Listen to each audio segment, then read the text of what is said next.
Join the United Workers' Party this and every Thursday on Rev Up St. Lucia 97.1 FM for an educational and informative program, Meet the Opposition. Participate in exciting discussions from 9 a.m. to 10:30 a.m. Be in the know every Thursday on Rev Up St. Lucia 97.1 from 9 a.m. to 10:30 a.m.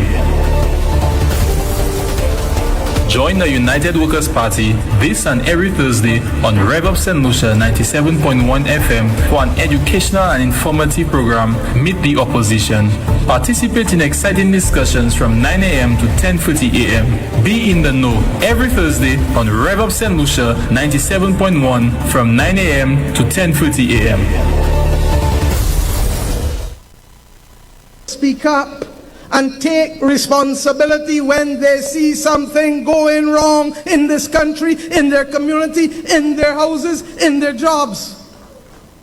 It embodies the idea that accountability isn't just for leaders, but for every citizen. Tanya Stevens reminds us of corruption in high and low places only to remind us that because we have a colonial mentality, we see only the oppression that is above us and not the oppression that is among us. Creating a culture of silence in the face of patent wrongdoing is not just acceptable, it is dangerous and it is destructive.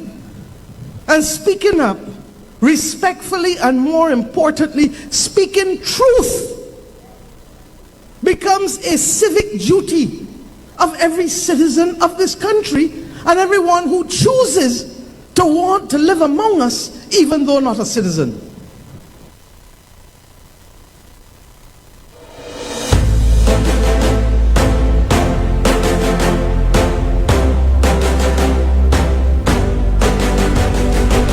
Time now for Meet the Opposition, hosted by Miss Nancy Charles. Ms. Charles, a very good morning to you and welcome back to Rev Up St. Lucia. Good morning, Andre, and good morning, listeners. I hope, Andre, that everybody is feeling good this morning, I would say. I'm not too sure if the last song that you played, it was a little bit emotional for me. And primarily because of what I wanted to speak about in terms of encouragement this morning. But let me start off by saying it's a beautiful day. Somebody sent me a WhatsApp message this morning, these little encouragements you get, and it says, it's time to wake up and to move on towards accomplishing your dreams. You're not going to accomplish your dreams if you lie down and sit down all day long. You have to get up and do something. So this morning, get up and do something. And the something that I want you to do is to share, since you're listening to my voice this morning, share the link to a friend. Somebody might need to hear what we're saying this morning. Somebody might need to learn something new this morning. So share the link on Rev Up SLU 97.1 FM and on social media. If you're listening to us on the radio, we say welcome. Call a friend, call a family member and say, hey, Nancy is on it. Guys, Nancy la. Nancy's in the house.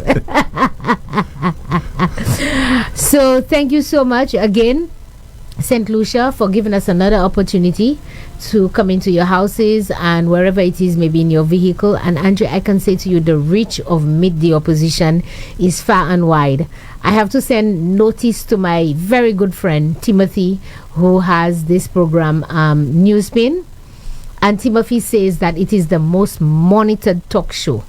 I have to say to Timothy, Meet the Opposition is giving you a little bit of competition. We're getting there because it seems, based on the calls that I've been receiving and some of the comments and things that are happening, that Meet the Opposition is coming up right there behind you as being very, very monitored. Very monitored, team. So watch it. We'll have to get another word for monitored. Apparently. So let me check a synonym. But yes, St. Lucia, I have to say to you, I am very pleased with it being monitored, because I can report to you that because of the monitoring and because of the information that we give you here on Meet the Opposition, that things are happening, actions are taking place behind the scenes, things are moving because Nancy said that and Nancy said so and her guest on the show said so, etc. So things are happening, and that is the purpose of the show, hopefully, is to ensure that the things that are not happening, that they happen. So, as is customary, I like to start with a word of encouragement. Oh, you have a synonym, I have some words there for you. Yes, let's see which one. Let me see. Track. Tracked. Let's say another one. Most tracked. Most tracked. Most followed. Most followed. No, maybe not most followed. Maybe most tracked. I think most tracked. Here's another one. Keep an eye on. That one. I can certainly tell you, Andre, that one. Most tracked, or the show that they most keep an eye on. You decide. So, team, we're not going to take the most monitored from you, but we'll take the most tracked. But it's good to be alive, Andre. Indeed. It's good to be alive. And why do I say that? Because, as I said, the last song that Andre just played there with Grumps Morgan, I wanted to speak to you this morning about life and what really is life. The Bible describes our life as a vapor. When it rains and the streets, if you just stand by the road and it's really hot and a little drizzle, when it falls down and it hits the asphalt, you see a vapor and it just rises and then it just disappears. That's what the Bible describes our life as. And I say that because on Sunday, whilst I was in church, there's a gentleman from the community recently just started coming to church, and he was so happy on Sunday. He was sitting right behind me. He was laughing, and everything the preacher said he was repeating. He was in a spirit that I had not seen him so much. That was on Sunday at church, and everybody was teasing him, and I was like, yo, Cheese, real happy hodia. His nickname is Cheese. Real happy hodia, Sakivo, and that kind of a thing. And then I got the news on Tuesday that he had passed away. Wow. That's after you saw him on Sunday? I saw him on Sunday in church, and on Tuesday we got the news that he had passed away. And I'm saying that, St. Lucia, to remind us that our life is just here today and gone tomorrow. Like a vapor. It's like a vapor. It's like the flower, and it just fades away. You're looking so beautiful and lovely. Maybe you might be saying, oh, Nancy, you're looking so pretty this morning. You're looking beautiful. Somebody even complimented my hair, but that's like a vapor. In no time, what can happen? Just vanish away. And so I want you to understand the importance and the value of whatever it is that you do now. The importance of today. The value of today. The value of ensuring that today you say to your loved ones how much I love you, how much I appreciate you, your friends, that you make it a daily routine, to value the things that are important to you. My children, my husband, my mom, my siblings, these things are important. And so let's just be reminded that we can be here today and gone tomorrow. Andre, if every single one of us knew the day we were going to die and how we were going to die, we would have made preparations for it. But true. The good thing that the good Lord knows, because some of us would do a lot of stuff before we die as well. We say, but we don't know when. So you have to live every day. I think there's a saying that says, live every day as if it's your last. Let's try and live every day as if it's our last, St. Lucia. Let's try. Okay? Well said, Nancy. Well said. Yep.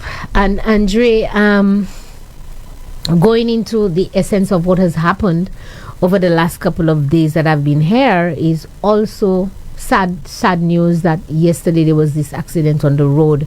I'm sure you heard and maybe you saw some of the pictures in the Poale, Monrepo area there. And when I saw the pictures, I didn't know of the fatalities as yet. But when the pictures were sent to me and I saw it, I said, oh my God, everybody in that thing died. Because when I saw the impact of both vehicles, etc. And lo and behold, thereafter we got the news that at least one of the persons had died. And there are a few others who are very critical, who are in critical condition. So we want to pray for them, St. Lucia. Let's keep them in our prayers. But it is something that every day I pray. My husband is on the road every day, Andre. He travels all the way to Castries, and most instances on the Mondays and on the Fridays, my son is with him because he comes up for dialysis. So I have to pray to God every single day to protect them on the road, because sometimes it's not even you or your action, Andre. I mean, there's lots of accidents on the road. When you hear the stories of how it happened, it's like you were driving, minding your own business, and somebody stopped suddenly or did this suddenly, and you try to avoid them, and you wreck yourself or you knock another vehicle, etc. And a lot of times the instigators, the people who caused the accident in the first place, drive away, and you dead or somebody dead, etc. and so forth. So it's not always that you are the one who's careless or you the one who's driving badly. Sometimes it is, but sometimes you might be going your way and some guy just come out of nowhere, lose control of his vehicle, driving too fast and hit you. Nothing happens to him and you die. So we need to pray for our families and our loved ones who travel the roads of St. Lucia every single day. St. Lucia, we need to cover them underneath the blood of Jesus. We need to pray for them and pray for their safety. Pray for their safety.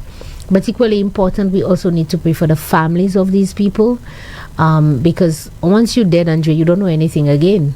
But your families, the ones who now have to live on and carry on the pieces and try and put this thing together, and sometimes they have to go through months and weeks and years as well. Insurance company, the court, the police, and I mean, imagine you're going through the trauma of all of losing your loved one, and then trying to get a reprieve. You now have difficulties with the insurance company, difficulties with the police in getting a report, difficulties in this, that. Some cases go on for years, Andre, in the courts, and you don't get any closure. So we need to be able to pray for those families as well. It's very difficult, and these things are also very challenging, but I don't know, it's life, I suppose. And continuing to speak about death, I think from last week we had the press conference by the police to give us the numbers, I think, in terms of the murders that we were at. I think we're at 70. They said it was, is it 68 homicide and 2 police shootings or something like that? Because I don't think they consider the police shootings as homicides or something like that. There's a terminology for it. I stand corrected what it is. But essentially what they're saying is 68 murders, meaning people murder each other, but the police shootings are not considered to be murder. I suppose there's another terminology. But we have 70 people. I imagine that's proven in a court of law. Apparently. Yeah, so I think it's always safer to say homicides instead of saying murder. Yeah. So we're at 70, St. Lucia, 70 people. We're in the month of November. 70 people who have lost their life as a result of, I think I can quote the police who said that majority of them were as a result of gang violence. So if they know that, I am hoping that they can look at what are some of the things that we can put in place to do the prevention first of preventing further young men and women from joining those gangs, and also look at what can we do to disband those current gangs and what's happening with those current gangs. So I have to say, Andre, that I was very pleased. I have to say kudos to the police commissioner.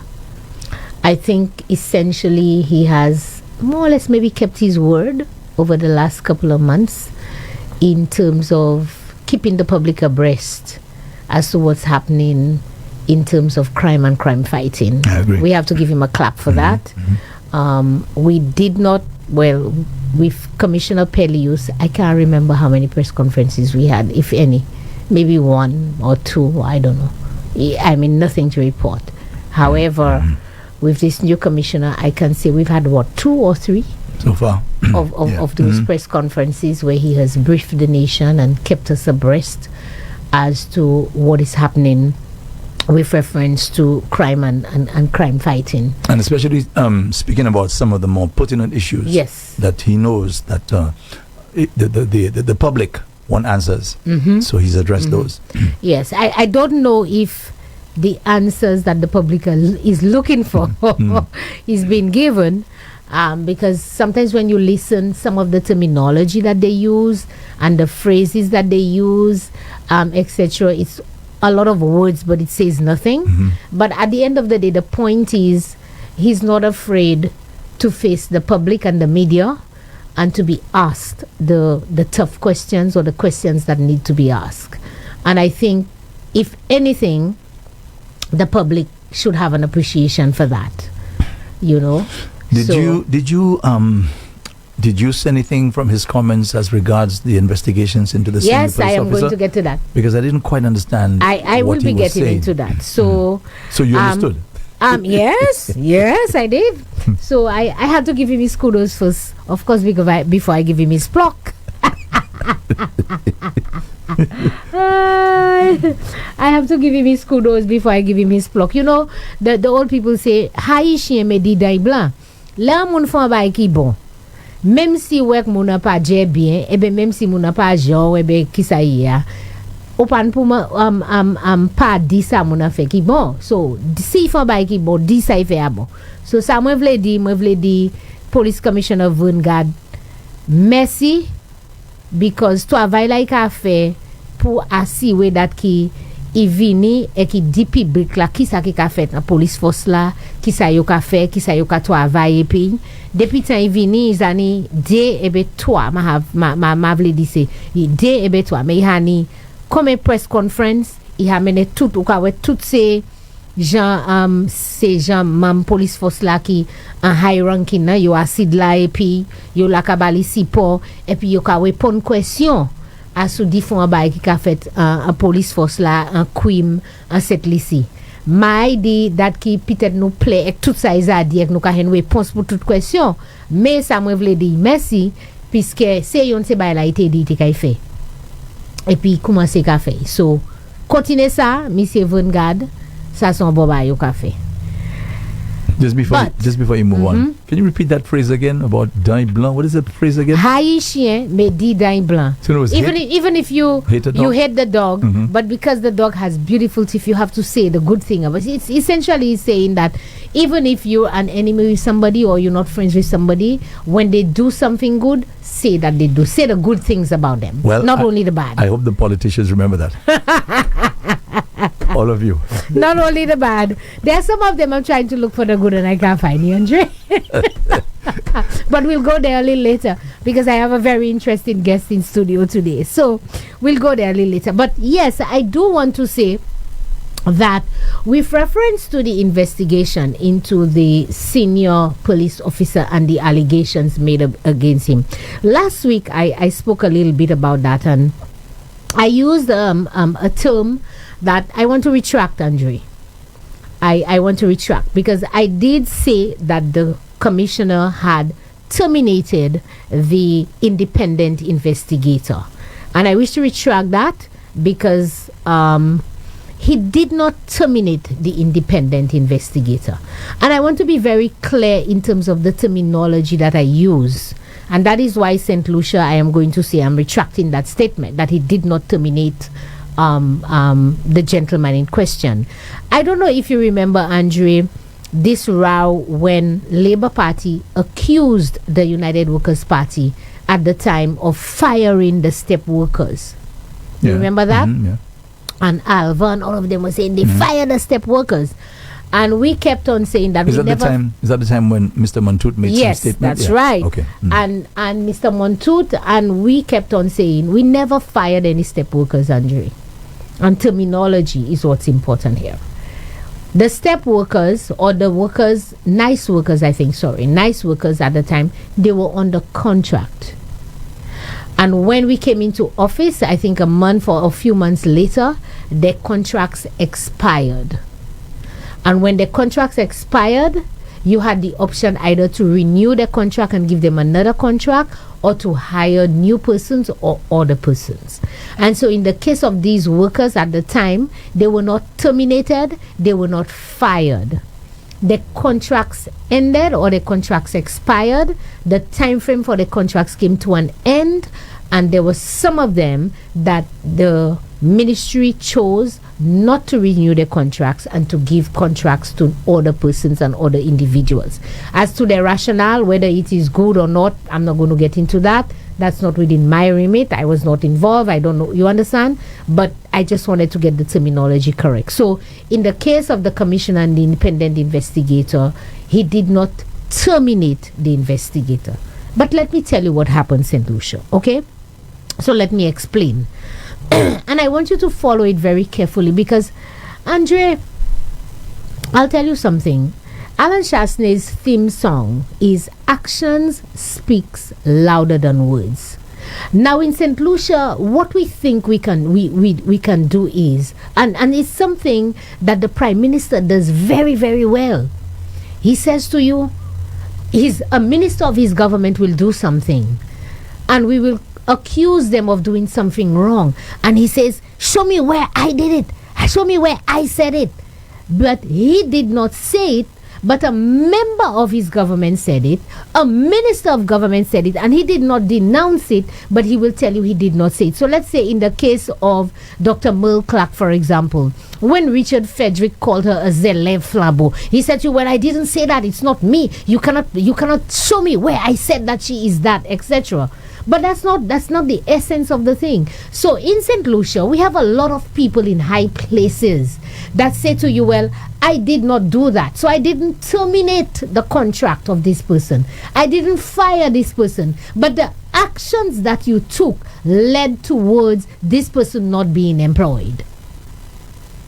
You understand? So they try to play tricks with you, and they use technicalities and technical words, etc. and so forth, you know. But I'll tell you something, Andre.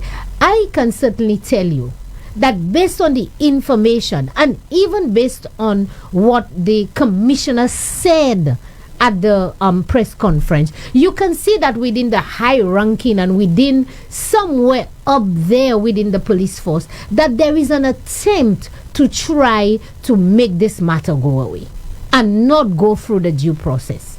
You can see it. You understand? Because I cannot understand why. When you look at all the other cases that the commissioner spoke about, they gave all these technical terms, you understand? They were trying to be politically correct, not to give information on all kinds of matters that are still being investigated. But in the case of this matter, I mean, it was amazing to hear the commissioner say that the file, he reviewed the file and the file was lacking or wanting or something to that effect. You understand? As if to suggest that, you know, whatever it is they're talking about, he couldn't find anything in there. You understand? But my information is different. And I have been privy to some of the information that has been collected. So, St. Lucia, this gentleman who was brought in, he's a member of the RSS, and he was brought in by the previous commissioner, and that is why I also applauded her, Andre, because Andre, you cannot have, and we've been saying that for years, even the DPP said that at the press conference sometime earlier, that you cannot have the police investigating the police. You cannot have a junior member of the police force investigating a senior member of the police force. Can't happen. You'll never get fair and due process. That's why there's why there's Indicom in Jamaica. Yes. Mm-hmm. And so that is why I am the previous commissioner, in her wisdom, brought in an independent person. Now this person is also familiar with St. Lucia. This person, as I'm told, has assisted the police on other serious matters before. So that person is very much au courant and aware, you know, of the run-ins, etc., and familiar to St. Lucia and what goes on. And this person was brought in, and this person was assigned to a department that had 2 corporals and 1 sergeant. Corporals would be the lower rank, the sergeant would be the higher rank. 2 corporals and 1 sergeant. And so the investigation started, and a lot of information. And I think what happened is that, you know us, we were small societies, Andre. People would be more comfortable speaking to a stranger than to a St. Lucian. And you've all the stories again in the police force where people tell you, as soon as they tell one police officer one thing, the victim knows already and everybody knows already. So all these type of things, this fear that is within it, I think when the investigator come, the corporation was in full. And there's a lot of damning information that is in there, Andre. I can tell you that. So I mean, it is within the commissioner's purview to say that. I don't think he should have said that, because to me that is the same thing Kenny Anthony did when he spoke about impacts and came on TV and make all these things. You don't come out and say that, and he knows better. I think he knows better. I think he knew that he should not have said that, and if he did, the same way Kenny Anthony spoke about impacts and make those statements, it was deliberate. He knew why he was saying it. I think the commissioner knows exactly why he made those statements. I will not cast aspersions, but I think St. Lucia, you and I both know exactly why he made those statements, because it's unbecoming for him to have said that about the file. But in any event, the gentleman started his investigation and started compiling, etc., and he is not completed. But he's been away, Andre, and for the last 2 months or 3 months he's been away, and obviously to come back he has to be facilitated. He cannot just get on a plane and come back to St. Lucia. Somebody has to facilitate him coming back, no? Mm-hmm. Somebody has to put the paperwork in place. Somebody has to, put everything in place. If there are persons within the Royal St. Lucia Police Force who wants to ensure that due process is served, they would make the necessary arrangements to facilitate the continuation of this investigation. The gentleman has not been back in St. Lucia for the last 2 or 3 months almost. And I don't know that he's been facilitated. So since he's not there, the case has now been assigned not to the sergeant, to a corporal to continue the investigation. Now, when you tell me a corporal is going to investigate a senior member, and here at St. Lucia, this senior member is not out on administrative leave, where there can be no interference, quote unquote. Of course, if he has people in there, he can still, but at least if he was on administrative leave, he's not in the force every day. Maybe you'll have a little more confidence to write a proper report, and maybe people would have confidence to come to him and give him evidence. But the senior officer who's been investigated still remains. As a matter of fact, he was at the press conference sitting on the right or the left side of the commissioner. And he is still giving directives within the police force. And he is senior to this corporal. Andre, you think you're going to get fair process? You think anybody is going to cooperate with this junior level staff and give him information?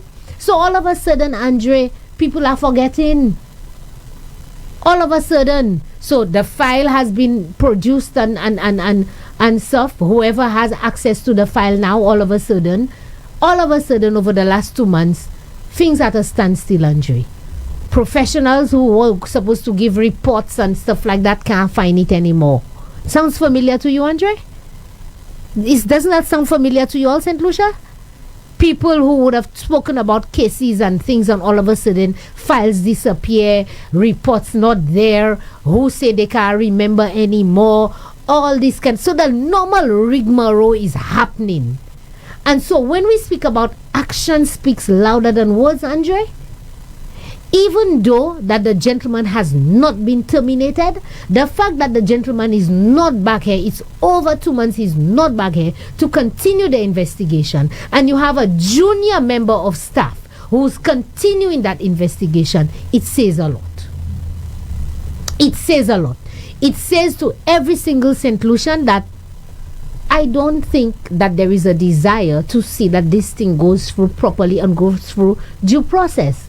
And so St. Lucians are very, I think the women in St. Lucia are continuing to ask the question, is there justice for women in St. Lucia really? Because if there can't be justice for women within the police force, within a justice department, can there be justice for anybody out there? Can there?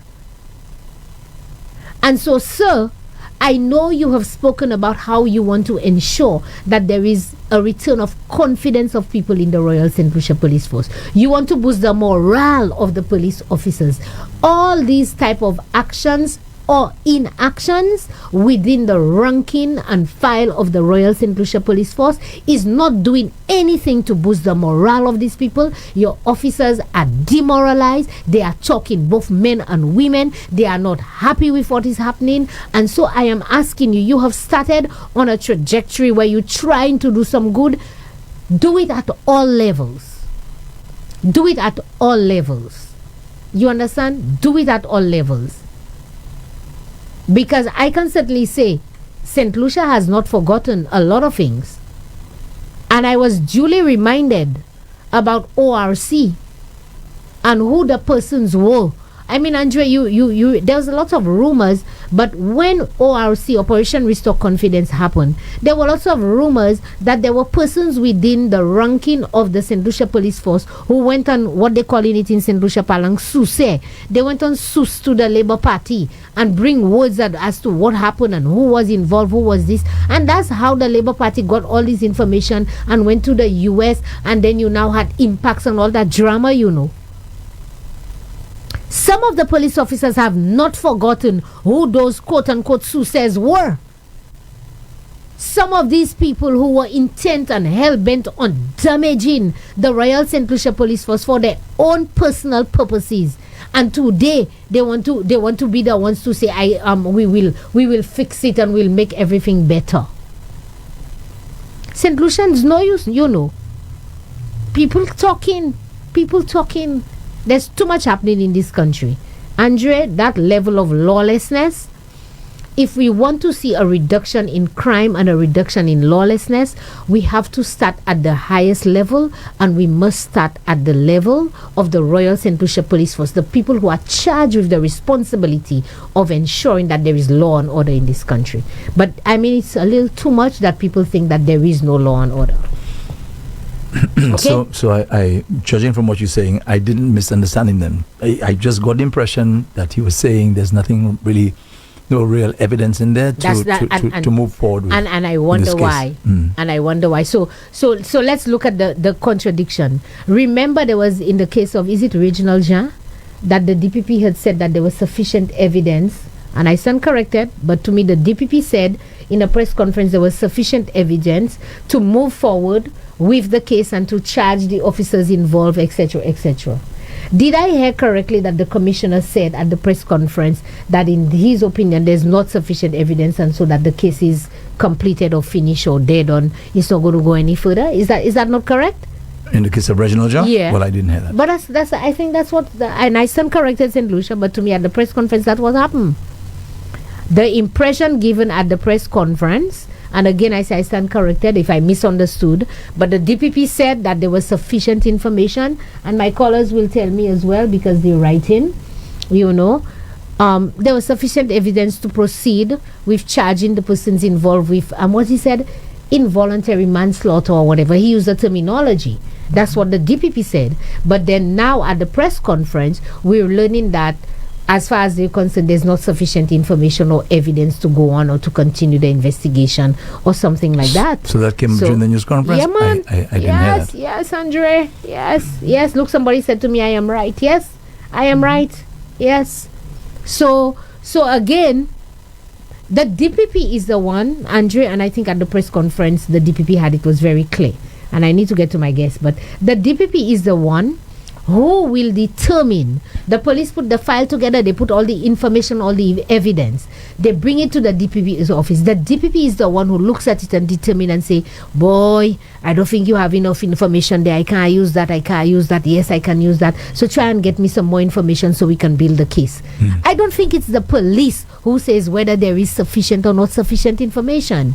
It is the DPP's office and the prosecutors who will go through that file and determine. So for me, for the commissioner to say in the case of the investigation that in his opinion there's not sufficient information or it's lacking or whatever, that's not for you to say so. That's for the DPP's office to if you say that the DPP's office told me or told my office there's not sufficient information, I'm cool with that. But it's for the DPP's office and the prosecutors to look at the file and the evidence and to determine whether there is sufficient information to continue with that investigation. So again, like I said, I liken it to Kenny Anthony. Things happen in this country, and Kenny Anthony came out and everybody was surprised the type of information Kenny Anthony gave about that impact swing in the famous address that he gave. And everybody was wondering, why did he say all that? And you realize that the waters were being muddied. I don't know. In that case, I don't know. But St. Lucia, you'll have to ask yourself the question. We will have to ask ourselves the question. What I do recall is the DPP saying that the officers, he was recommending that the officers plural, be arrested and questioned. Yep. Those were his words. Yep. So you're saying there's a follow-up to that? That yes. Maybe you can. You can. Let me see if anybody says. Yep. You can listen to it yourself again, Andre, because I think it's also on the website. And go over and listen to it and you know, that's how I understood it. Like I said, but I stand corrected. All right. But in any event, Andre, strange things are happening, and that's why I have a wonderful guest in here today.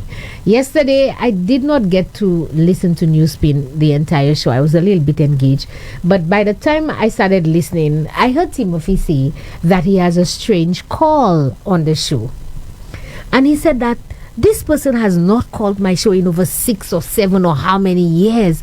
And he said, let me verify, is this person calling my show or is this person calling me? And so Timothy said, good afternoon, Mr. Richard Frederick. Andre, and when he said that, I laugh. I say, oh, so now there's a little fire. There's a fire being lit in Castries Central by a young man who has come on the scene, and you feeling the pressure that to the extent that you don't feel that your How Can I Bash You show is sufficient to bash everybody, you're now going to try and call Timothy's show to try and defend government's position. Richard Frederick called Newspin yesterday, and I didn't listen to the whole thing, but apparently he was defending something that Bradley Felix had spoken about with reference to local government and the allocations, etc. And he couldn't help himself, you know, lying again. But I'll get to that for another show. But I just wanted to let you know, St. Lucia, he didn't call on his own. There's a young man called Rosh Clarke in Castries Central. Castries Central. So he's feeling the pressure. Rosh, you have to look out. But St. Lucia, welcome my guest. He's a young man. He's not a stranger. I think we've heard him and we've seen him. And everything about him that I've heard has been positive so far, Andre. Nothing negative. No skeletons in the closet, no bodies in barrels, no allegations of this, no passport or visa revoked, nothing like that. Outstanding young man, loves the community, has all his connections and his links and family and everything like that. So St. Lucia, please help me and join me in welcoming our candidate for the Castries Central upcoming general elections, Mr. Rosh Clarke. Good morning, Rosh. Good morning, everyone. Morning, Rosh, and welcome to Rev Up St. Lucia. Yes, good morning, Nancy. Good morning, Andre. Good morning, listeners. And viewers. Yes. Thanks again for this such a welcoming introduction. Right. I wanted to just say something to your earlier introduction where you said you spoke on giving thanks to life. And that's something that should be, capitalized, especially this week. Mm-hmm. I want to go out by saying we that have the resources, we should utilize them to the utmost effect. Those that have eyes, don't just see, observe. Those that have ears, don't just hear, but listen. Mm-hmm. And those that can act in every possible means to ensure that we actually can make a change that is beneficial to us all. Right? Wow. Josh, you have this Rosh, sorry. You have this soothing, every time you speak. I don't know about St. Lucia. Now, guys, I am happily married before you'll cast any aspersions. All right. I'm sure you, should I ask, or is it okay to ask you, how old are you, may I ask? I am 33 years old. Okay, so he's on par with my eldest children, But this is a young man that every time he speaks, I listen, And you heard the words of wisdom a while ago there, Andre. I mean, for how many months I've been, and as a matter of fact, St. Lucia, we're a year already, been on the show. I've never spoke such words of wisdoms here before. You see, it had to take Rosh to come and to say to you that you can hear but listen, and whatever. Oh my. So, Rosh, tell us a little bit about you and why did you decide that you wanted to be in elective politics? Okay. What happened? Did somebody hit you with a stone along the way and you just say, I gotta do this, or what? I would say that I was indoctrinated into it. Okay. It's something that my family, one of the key individuals that played the biggest part in my decision would have been my grandmother. I'm born and raised in Castries Central, Wilton's Yard, in a rough and humble beginning. I remember going, I was enrolled in the Salvation Army. Oh, okay. From preschool. Uh-huh. And then I went to the Anglican school, all in Castries Central as well. And from there I managed to go to Leon Hess. I met so many inspiring young men, teachers, lecturers, that helped pave such a tremendous role into my thought process of almost questioning and wanting to, how should I say, take action to a lot of things that made sense. Even the environments that I was raised in, you're talking about individuals, whether they come from positive or shady past, these individuals all played a positive role in at least having me stay on the right and positive track to ensure that, hey, you actually have a future. You're coming from a rough environment, stay focused and make something of yourself. From there. So Rosh, how did you do it? You said you came from a rough environment. I think we all know what you're talking about. So how did you do it? I had a grandmother that would not take no for an answer. She was the type of woman that, she would spend her money and buy the textbooks. And you go to class and sometimes you do a chapter or two. Left to her, she would have me finish the entire book. Wow. I would have to finish the entire book. She had me on a daily regimen, I should consider, where every day I would find myself reading the newspaper to her. And that got me so cued in as to what was happening in the country. Wow. I'm talking about from standard 1. Is she still alive, your grandmother? No, my grandmother passed away sometime now. Okay. All right. And I remember going from Form 1, having to get up every morning and ensure that I read the newspaper for her. Try and do it quickly enough to ensure that I get to school and come back to having to read the so rest. Why were you reading the newspaper for her? Just to inform her what was going on what was happening. Right. She could have probably picked up on the terminologies, right, in all senses, so I had to still break it down to her. And it was always keen on to what the United Workers' Party was doing. And this was a strong advocate. Those times I remember challenging her, telling her, are you sure your opinions are not biased? Because, and I remember there was once she was like, get out. So this was indoctrinated into me. Right. And again, having the opportunity to be surrounded with so many individuals from, again, my upbringing, I saw firsthand as to what persons were struggling with. I saw firsthand as to what persons found themselves involved in, what they had, the hurdles they had to overcome, and all in the same role of trying to ensure that you could survive. And when it gets down to a situation that in the heart of the city you have so many persons trying to survive, it's a matter of absolute importance. This is what got me enrolled into this. So there is this stigma that is attached to politicians once you get into the political fray, and there's this stigma that is attached to politicians.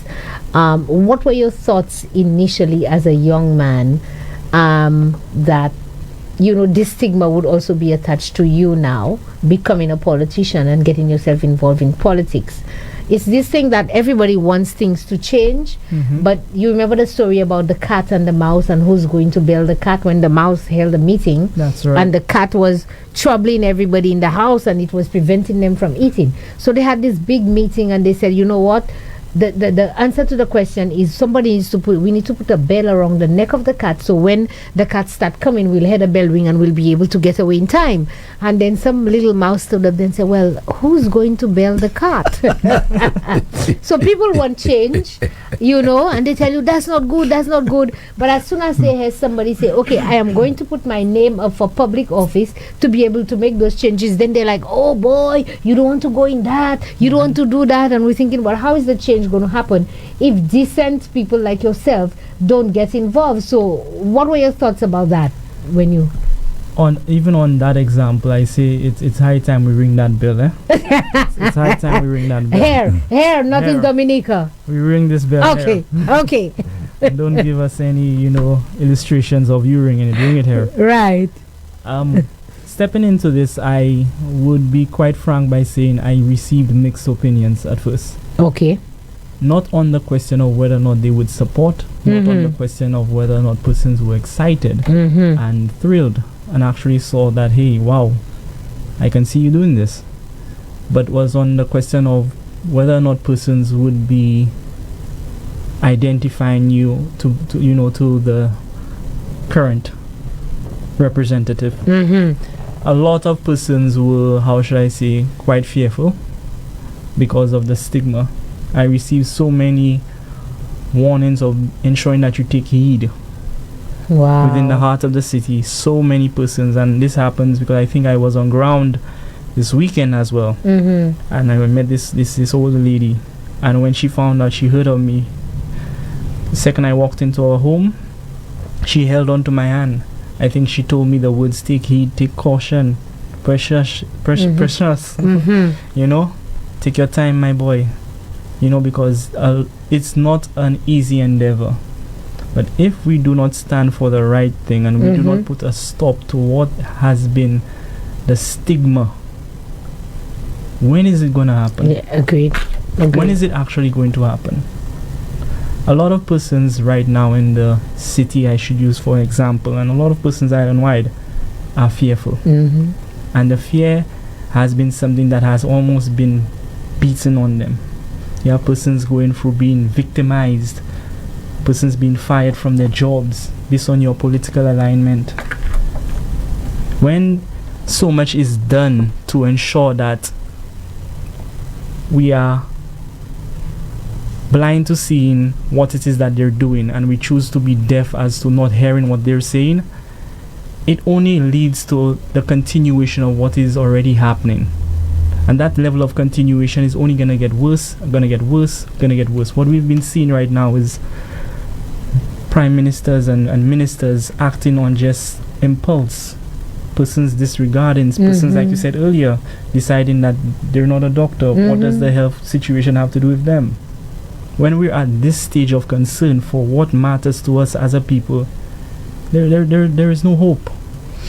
So Rosh, I'm very happy that you are saying that, and I am very pleased that the United Workers' Party has more or less sent an indicator to the country that whilst we're talking and saying that we need change and that the youth is our future, etc., they are showing by the actions that they are willing to bring in young candidates and young men like yourself and to bring you into the fray and to allow you, because I can certainly say to you, St. Lucia, that Rosh is not the typical, maybe he grew up in a UWP household, but he's not the typical UWP supporter that you have seen over the years at all public meetings, at rallies, in UFAM, etc., etc. So contrary to people thinking that the party and maybe its leadership only want people who are subservient and this, that and the other, that is certainly not the case. That's just Labour Party propaganda. We're showing you that the United Workers' Party is willing that people who are not normally and been experiencing that thing for as long as I have, but people who show that there's care and concern for the community and they perhaps have the same moral values of the United Workers' Party that we're willing to embrace and to allow them to bring change in that community. Mm-hmm. So, Rosh, I have, oh God, the messages, the phone is blasting up on people saying, Rosh, you are blessed, etc. and so forth. And in fact, there's a young man who said he met you in what communities that he said to me, good morning, let me just read. Good morning, Miss Charles. Let me encourage your guests to stand strong and stay focused. This is coming from the young man from Castries East he met in Georgeville last Sunday. So I'm pretty sure you know who. That's right, I know him. So the messages are coming. So it means that you've been out on the ground. That's right. It means that you've been going around and then you've been speaking to people and so forth. Now, we have somebody who is supposed to be a parliamentary representative, and I don't know. I mean, like I've always said, if I had an opportunity as an MP, I would be speaking about all the good things that I'm doing in my community and my constituency and for the people. But that's not the case. Tell us of some of your experiences being on the ground and people that you are meeting. What are the circumstances? What is going on in the city? I'll first start by when I actually started going on ground. I started going on ground in the early part of this year from the month of January. Even when I was just a potential candidate or even thinking of going up, I wanted to get a feel from the city in a sense as to what is happening in so many of these communities. Prior to that, I actually found myself heavily involved in a few foundations from my own creation and some that I joined in onto. That already gave me a cue in as to the amount of community activities that I was already involved in. When going on the ground, the surprising thing is that unanimously a lot of communities face the same issue, and it boils down to poor representation. Okay. Their displeasure, their distaste and disgust with the extent of how politics has created a negative stigma inside of the minds and hearts of the youth. A lot of persons that have more or less turned their back on the conditions of what elections should be and what it should be representing has been quite shocking to me. So are you telling me that as you go around, let's say for example, people are telling you, boy, I want to support you, but you'll have to pass a little something there, etc. Are you getting, because people don't understand their value and their worth, and they think it's about a little $200 to vote for you or a little $500 or whatever. I would be lying to say if I did not receive that feedback. But again, what I choose to do is get the opportunity, most importantly, to just have that sit down and actually interview and interact with persons to have them understand the importance of the actions they make and how it actually directs our focus in where this country should be going. Because a lot of these individuals either have kids of their own, they have families, and again, their decisions for the upcoming election lets you know what direction that they want to be moving forward in. One of the things that actually was also quite surprising to me is that a lot of persons, and this can be reflected in the numbers, when you watch at the stats of the registered voters that actually came out for Castries Central, we had an outstanding amount of, I believe, 6,000 to 7,000 people didn't even participate. In the election. 67% of individuals didn't participate in the election. You have the sitting current parliamentary representative that marginalized to make amount of 2,000 votes in a constituency that has under 11,000 people. That says a lot. That says a lot as to the mindset of where we are, because again, it brings up 2 points. One, persons do not have faith in you, and two, persons do not have faith in the system. And when they can recognize to themselves that they rather not participate, because if you're the option, then they're not going for you in that. So let me ask you a question then, and persons may say I should know, but what makes you different? What makes Rosh different to what currently exists, and is going to build the faith and the confidence of the people of Castries Central to say, okay, I'm going to give this young man my support? What is it about you that is going to make you different or that differentiates you? What makes me different in this dynamic is the pure nature of what it is that I'm streamlining here. My intent on becoming a representative for this for the city comes from the understanding of what this city has been lacking. So you understand the needs of the people. I understand the needs of the people. I understand the goals and the aspirations of what a lot of persons in these communities wish to see happen. And that's because you grew up there as well. I grew up there, went to school, you know them. I ate from several households that were there. A lot of individuals in several of these communities played such a key role in raising me that I find myself it's a duty. And it stemlines what we consider as self-sacrifice. Because right now, too much focus is on a sense that we believe the constituency owes us than we owe the constituency. It's no longer us sacrificing ourselves, our time, our energy, and showing the heartfelt understanding, showing the consideration, and showing where we can actually deliver, not for our personal gain, not for our own private agenda, but first putting the people first and recognizing these are the needs of these individuals. And this is not done by our own view of, hey, this is what this constituency needs. How much groundwork was covered to follow up on the fact that this is what you got the feedback from. So you're saying that that sometimes persons are doing things in the constituency to big up themselves and to say, I do this and I do that, but it may not necessarily be what the needs of the people are the constituency. That is right. And what makes you different is the fact that you on the ground and you now understand that needs. So whatever your plans are, am I to assume that whatever your plans are, which we might not get into today, but for the development or the redevelopment of the constituency would be as a result of you now consulting with those people. So you're not going to sit high up there and say, I'm going to do that, but you're going to sit down and talk with them and find out what their needs are, and then... Which is what has been happening. Finding myself in tune, involved, because again, I am from this city and I know the struggles and the hardship that this city has been going through. This is not to stroke an ego. This is not to capitalize on scenarios. This is to ensure that we can find ourselves addressing what this city has been lacking.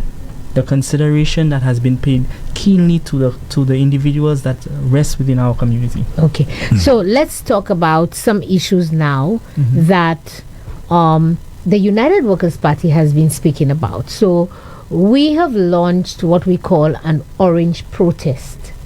And orange, as you know, St. Lucia, is the color of protest. And that's why we it's not like we're running away from UWP.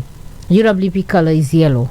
But we wanted to give a sense of responsibility to every St. Lucian in terms of this orange protest, where we are saying, because of, as you say, as you go underground, as we go underground, people are complaining, Andre and St. Lucia.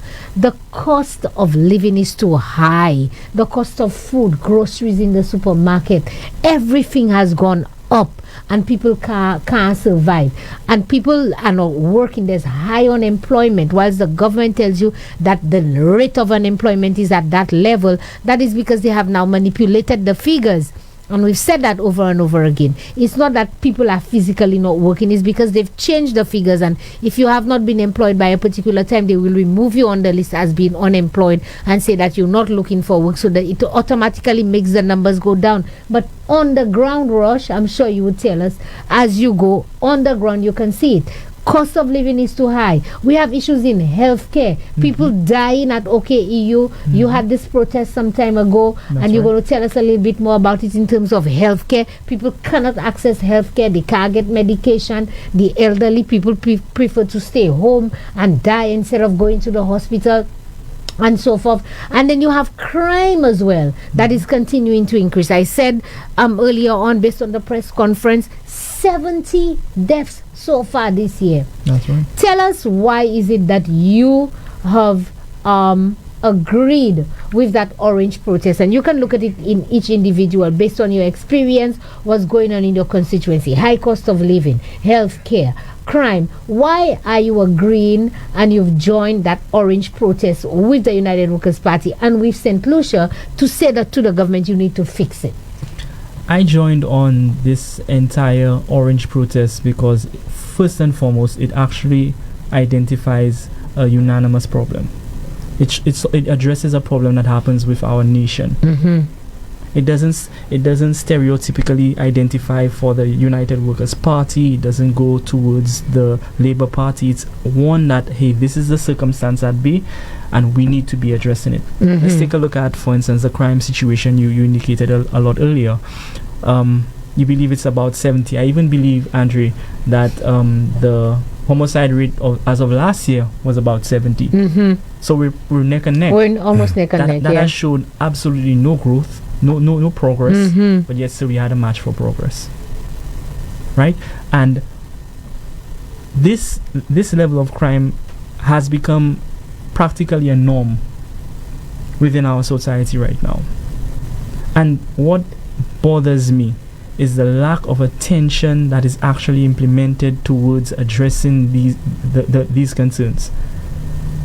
No press conferences to show the level of sympathy or empathy with persons. But Rosh, let me tell you something. I do have to commend you on that, just to stick a pin. In terms of press conferences, my boy, you, and sorry for calling you my boy, but the terminology is like, I was like, yes! Because you stage a protest, and these same people were there. Only 2 people that day, or he alone that day. But you see the power of, if is he alone, but there were more people there, St. Lucia, just so you know. But you see the power of you standing up to take an action.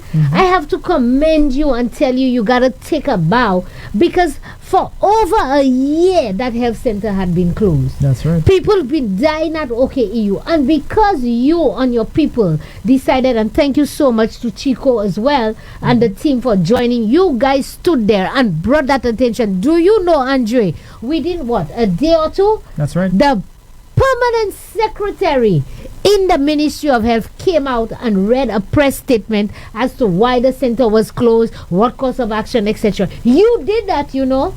Take a bow. Take a bow, my boy. You did that. I do appreciate it, and I actually commend, and I say it's all of us, because the individuals you mentioned also played such a key role. You said earlier as well, although persons might have commented, a lot of persons were there, wasn't there. What happened is, on the other side of the road, a lot of persons were already I saw gathered. that. I saw a lot of people lined up, and a lot of persons saw it, that hey, he's actually standing here in front of a health center that serves us. Right now, the health center symbolizes neglect.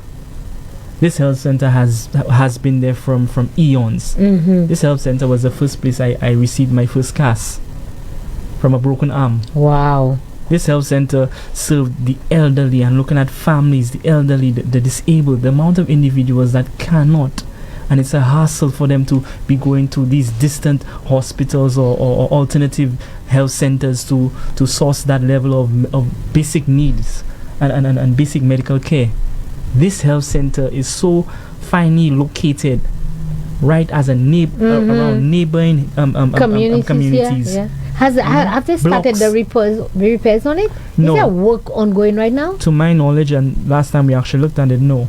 So all that time that the center has been closed, and they have redirected everybody to OKE, which is causing the backlog and all the situation there. No work has started on that health center. And you have a rep who's on TV and everything every day talking and whatever, and he's not putting pressure for them to start fixing that health center. And this is the surprising thing about the rep, because I think someone contacted me and they told me that, hey, he might receive a lot of views for his show. I'm saying I don't really follow the show, right, but he might receive a lot of views for his show, because several persons were looking at the show to see what was his response. A lot of persons told me, you know, when you considered the show as being rubbish, I was speaking frankly. Right. Didn't mean to I consider the show as being rubbish. I didn't mean to be disrespectful, but I was being direct to what it was. It is rubbish. Rosh, I consider the show to be rubbish. So when they looked at it, they zoned in as to what there was the discussion, and a lot of them said, yeah, he said something about you and what have you. I said, but here's the key question: what did he say about the health center? Yeah. This is where the focus was. Agreed, not addressed on me, because it's not about Rosh Clarke. It's about the health center for the people of Castries Central. I love that. And this is what I when I started my conversation, I said that we need to ensure that our eyes observe and our ears listen. You see? Because sometimes as a nation, we can end up becoming so distracted, so swayed or misled by individuals that have, how should I say, the full-blown doctorates in that manipulation. Yes. Right? To have you believe this is the dynamic of where things are and not address the matter at hand. I'll give you an example, Rosh. On the show here, you remember, Andre, when I spoke to the issue of the cemetery, etc., and so forth, and I gave the information and I said, I need you to clarify. But remember, I had already given the caveat and I said, I know on Thursday he ain't going to talk about that. He's going to talk about me. Koifet. The distraction that you're talking about. That's right. This is what this is what he specializes in. Deflecting and distracting. He deflects to people. He gives you mepui on whoever, your mother, your father, your nene. And I'm surprised he's not come after you. Well, I don't know, because I don't listen to his show, but nobody has sent me any clippings. But that's what he does. He will deflect, Andre, to everything around you but the substantive issue. And St. Lucians have fallen for it, so he thinks that he can continue it. But I can certainly say to you, Rosh, one thing I have learned, St. Lucians are no longer falling for that. A lot of people are listening to the show for the entertainment and the garbage and the roar and the drama it brings, but when they want substance, they listen to Meet the Opposition, they listen to Newspin, they listen to Newsmaker Live, they listen to other shows for substance. They don't listen to that, for sure. And it how should I say, the evidence shows. The evidence shows. I've been, again, a big fan of this show. A big fan of this show, and again, I'm once again pleased to be here. But it's a focus where, again, we need to ensure that we focus keenly on what matters to us. What matters to us is addressing the healthcare situation, focusing on the crime situation, and the cost of living and how it has been affecting everyone. I remember someone sent me a clipping and someone said that, again, Rosh Clarke is not this. Rosh Clarke is not even a real coolie. I was like, how what does that have to do with anything? How do you classify what's a real coolie or no, not? but what does that have to do with you representing the constituency that you were born and raised and and you're trying to help the people? What has been so that's the distraction I'm talking about, That's the distraction. Yes. So when it boils down, because you also asked earlier as to some of the key concerns. Yes, we're talking about the high cost of living, groceries, people can't eat. We had the stories every day, and you have joined in. You've started the protest. In fact, you started, and we've had others continuing and so forth. So tell us what is happening on the ground when it comes to the high cost of living and healthcare that put that fire in your belly for you to continue this orange protest with the UWP. It started, I was already on board the second the idea came forward. It started to touch me on an emotional standpoint while going through the community's household by household. Wow. I started recognizing and identifying the numerous amount of disabled individuals that were bedridden that had bed sores, and the hassle of going all to a different constituency to probably just go and address the matter at hand.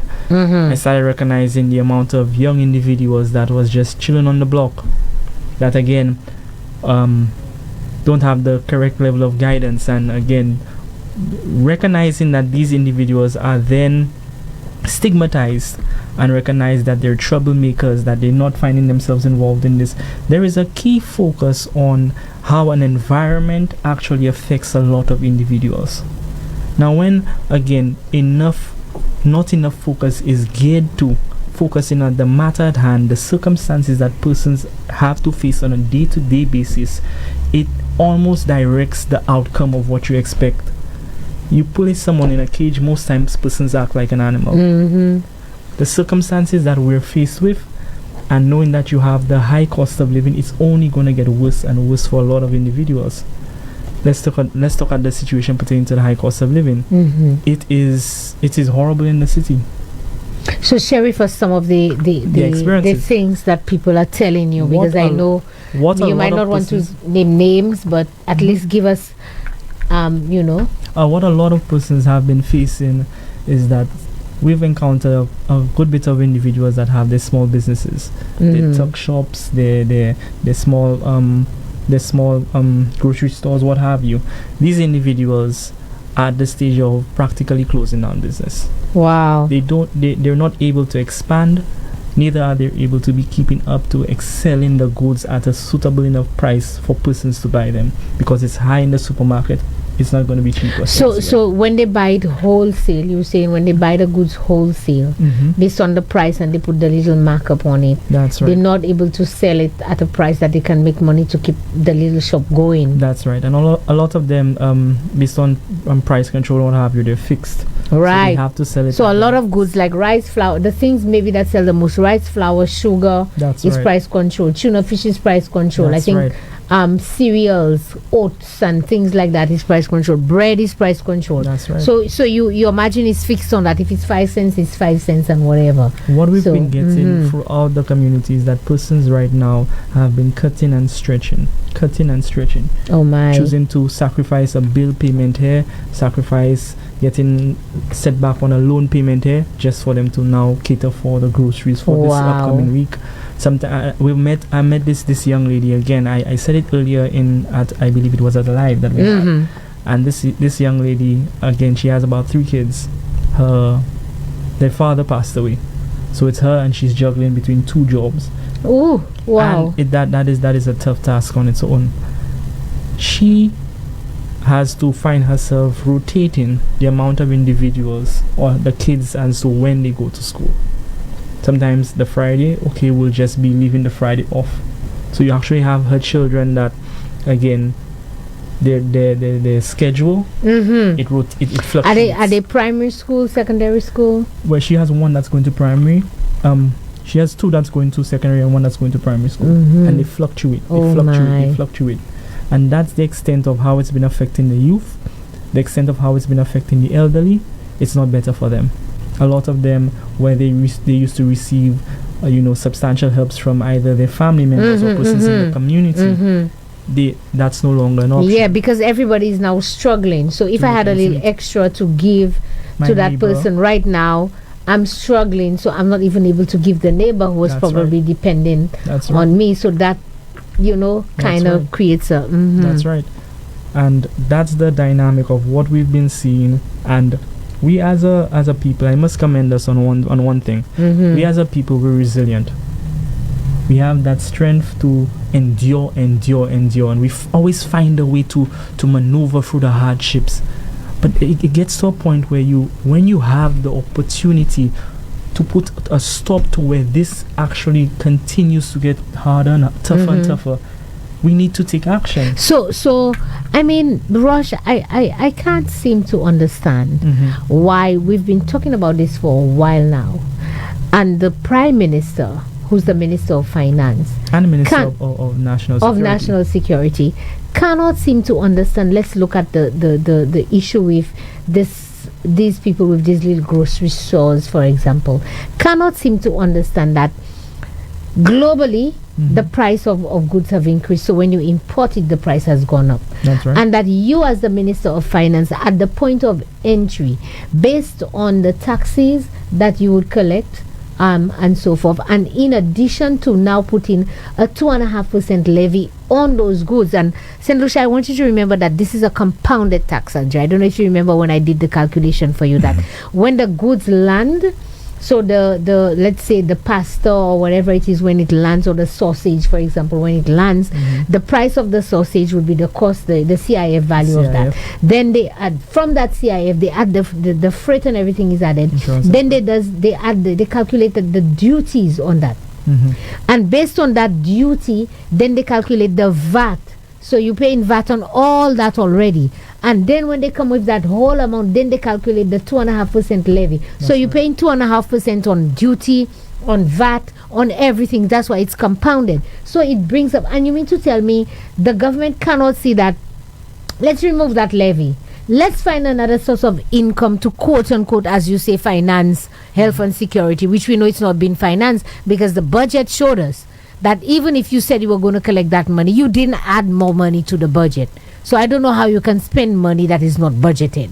And I've said that before. That's a con. But you cannot see that these people are struggling, Rosh.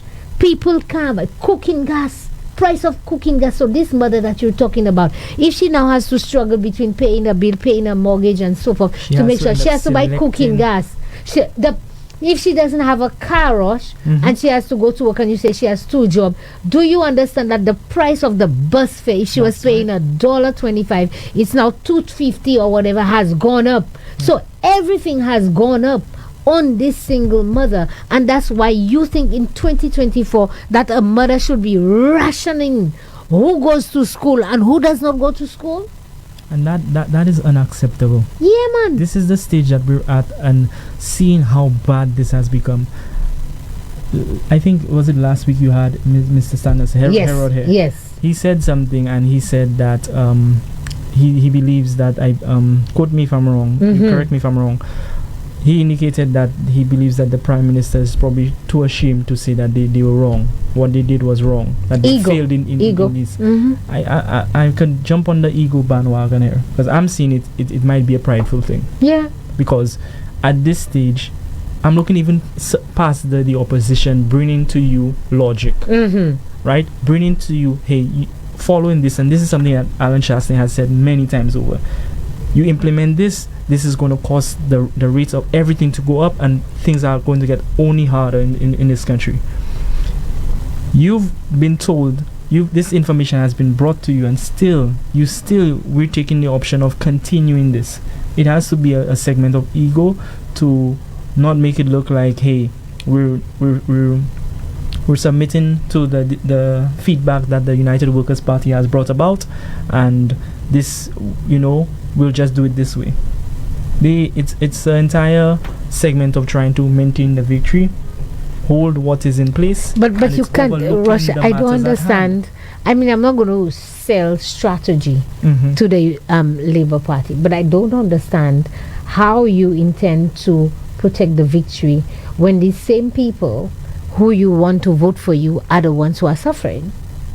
Let me tell you something. One thing I can say to you, St. Lucia, and maybe you get it as well, is that Labour Party people, people who voted for the St. Lucia Labour Party are crying out lot more and louder on the ground than supporters of the United Workers' Party, But what is happening is, you see, that's why, again, I have Andre to play this quote by Mia Motley every time before we begin the show, to get you to understand that this veil of silence that the Labour Party is trying to put on St. Lucians. That's right. You understand? To prevent you from talking, Rosh. So if you're a supporter of the Labour Party, Andrea, I'll give you an example.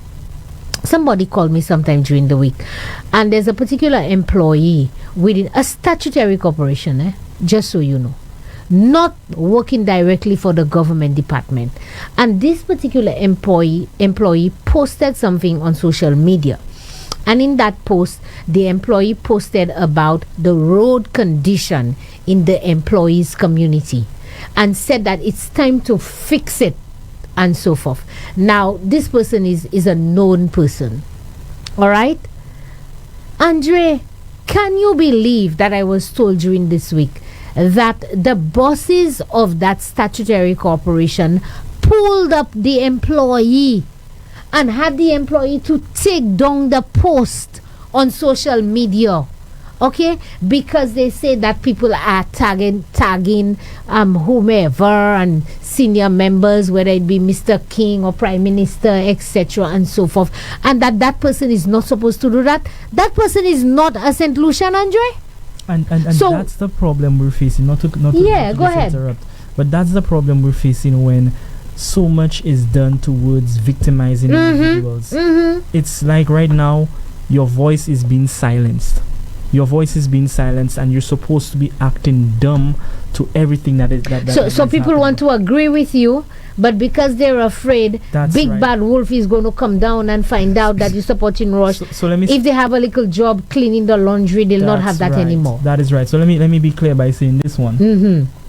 This is no longer the time for us to act dumb. Okay.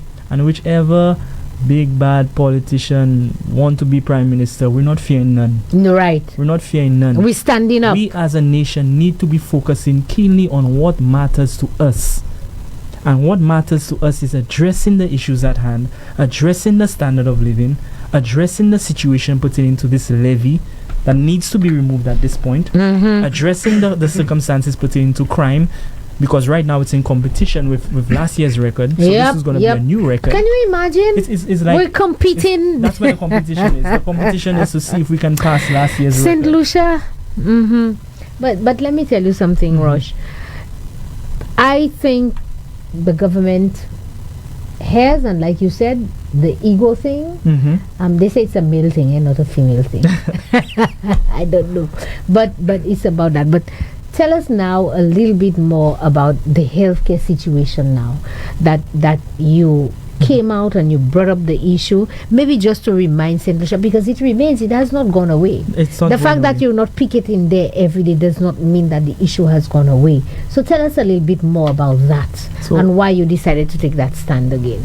Again, while going through the community and started to recognize the keen focus of the amount of individuals that were able to access,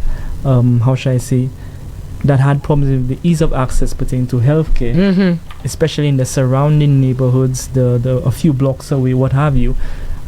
Again, it gave us key focus to focus on the health center. And the Castries Health Center has been closed for quite some time. Right. Like I said earlier, it's right now, it's a symbol of neglect. And even although that this the permanent secretary at the Ministry of Health indicated that hey, there is a new dynamic, the issue remains right now for a lot of individuals. I saw it as a key opportunity to move forward and ensure that hey, we need to be protesting here. We need to be bringing this to the forefront and the attention of a lot of persons, because when we did our in-depth research as to what happened at the health center, the dilapidated segments, the segments that was prone to mold, whatever substances that needed to be addressed. When we saw the time and the time that collapsed within that time frame, we recognized that a lot could have been done to address the matter at hand. So let me just stick up in there to say that your profession is what? Right now, I'm an entrepreneur. Yeah, but then what do you do?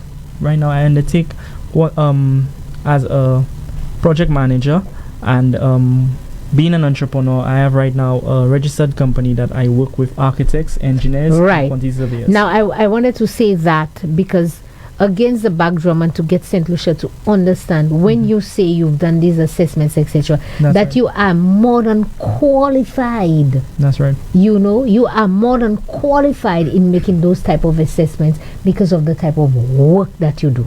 So it's not coming from me, Makoneta and yeah about QS by Gosa St. Lucie. But I'm telling you that this gentleman is more than qualified. So when you hear him make those statements about what's happening at the health center, he's in a position to be able to speak about that. Yeah. And so go ahead. It's the same professionals that I work with. I contacted an engineer, and at that point in time, there was also an environmental engineer we contacted, and these were done pro bono. These are individuals that share my level of attention and concern for, again, structures within the city and the status of where the city is at. We came and we did a general assessment to follow up on, okay, why is this health center still closed? What happened? What transpired? Yes, we followed up on the reading articles, we followed up on what was in the newspaper, but we wanted to see it for ourselves. This gave me the insight to ensure that we should be protesting here. Because whatever the case may be, it's an easy fix. It's enough of attention that can be addressed. All right. Because the amount of individuals that are now being left out, being sidelined, individuals that cannot afford to be going to the alternative locations that's at play, not seeking the medical care that they need. They're not able to obtain it. So we started protesting. We recognized that again that this protest needed to continue. Persons within the community managed to put together, how should I call it, flyers, billboards, and this was covered in the entire front of the health center. That's what I saw. That's what happened. So this kudos to you people from the community. Good job. And this was all through still means of ensuring that hey, the matter at hand is still being addressed. So let me ask you, Rosh, are those posters still there? Well, these posters got torn down. Okay. These posters managed to stay there within, how should I say, 6 hours. And these posters got torn down. What I was told is that an individual might have been on his, what I'd call it, vacation or leisure. It could be from the Middle East, and a simple call to say, bring that down, move that there. To the I believe it's the city council. Oh, right. I believe so. To say that you are here, so it's and not yes, it was supposed to be there. down. Using your power, eh? What persons recognize that, again, when you actually take the actions to speak out on something, you're within your rights. You're within your rights to address what concerns you. You're within your rights to protest and speak out on what you find to be unjust.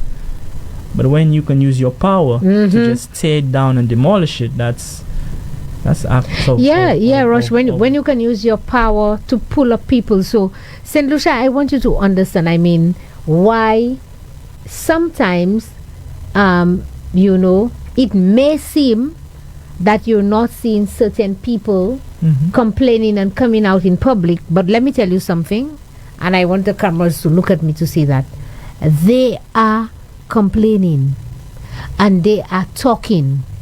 So even if you don't see them out there publicly, because they will pull them up and tell them you're a senior member of the government, you're a senior member of the institution, you can't say that. They're trying to create this veil of silence. Say Munla Kapali, that's right. Police Kapali, Doctor Kapali, Nurse Kapali, gens qui en public service la Kapali, drivers Kapali, gens qui en tourist board Kapali, gens qui en housing Kapali. They are talking because people are seeing what is going on in this country and the deliberate attempt by this government to silence people and to victimize them into not speaking out. So for young people, young man like Rosh, when you go out in the community, Rosh, I want to encourage you that these people, they will support you, but just remember it takes patience, and because sometimes the economics of the situation maybe determines that they continue to toe a particular line.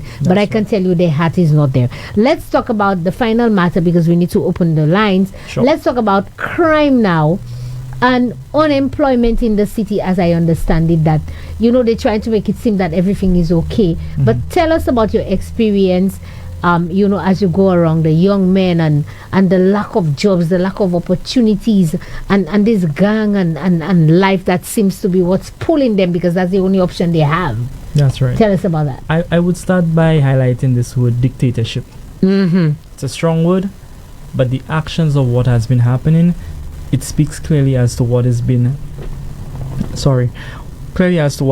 transpiring throughout these communities. Right now, persons are being given the opportunity to work, whether it be through small projects or what have you, and this is only being distributed by a selected few.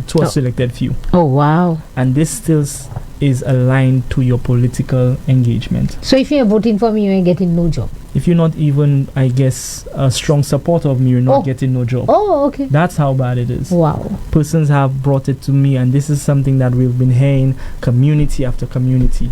Persons that use these small jobs, these small projects as means of to sustain their family, as the only means of income that they received. Several persons have been fired from these small little contracts, and just, I'm guessing, based on affiliation with myself. Either they know of me, either they spoke well of me, and these persons, you could as well tell. So they can't mention your name. I think it was the last one that transpired, and this one is so shocking because this one was heartfelt.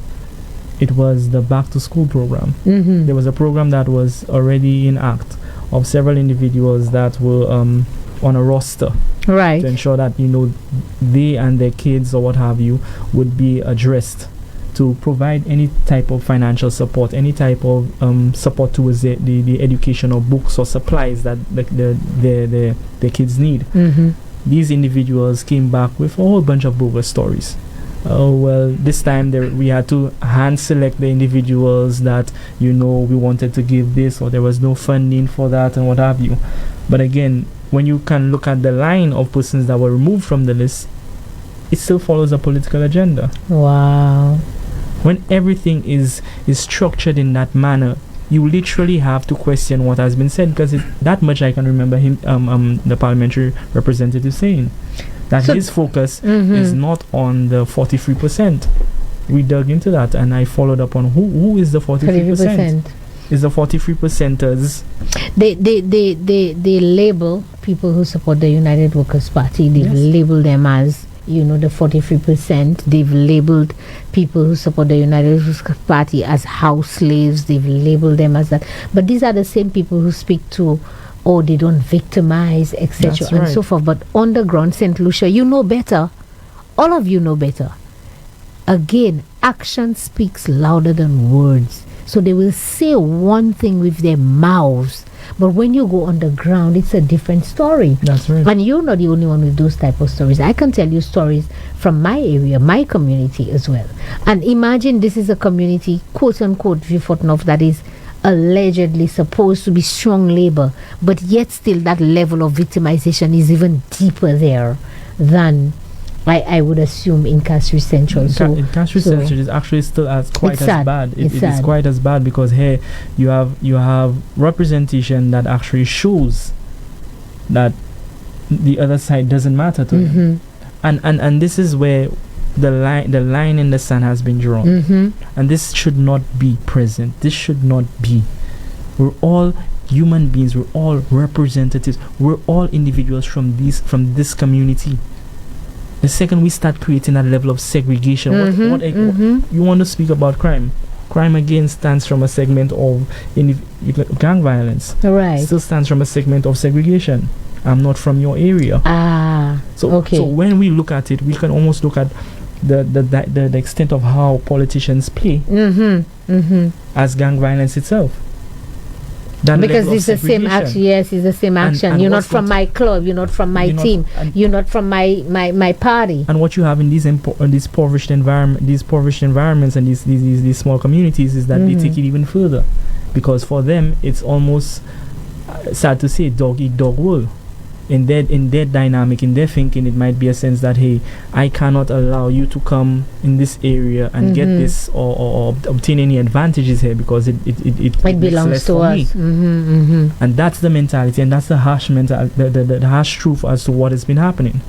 It's not just individuals that don't listen. It's not just individuals that, how should I say, that are throwing away opportunities and then finding themselves affixed to crime and violence. You have a lot of individuals still that are left without option.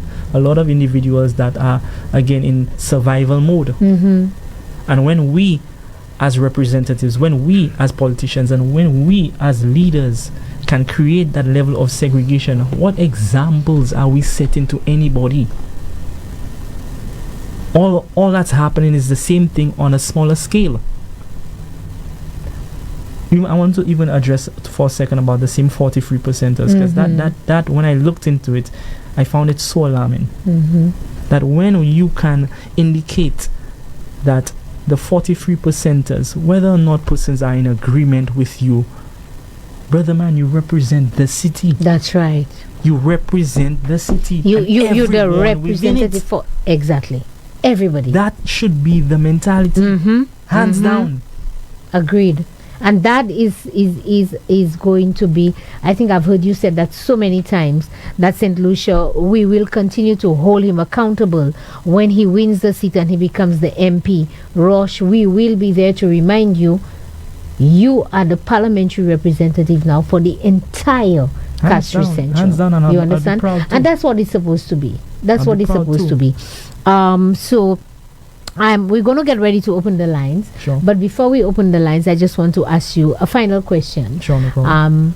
I don't know if you'll be able to answer, but with all the challenges that the city face, I don't know, some people seem to think that the city is the most difficult community or constituency to manage, because you have so many different sectors within that same city.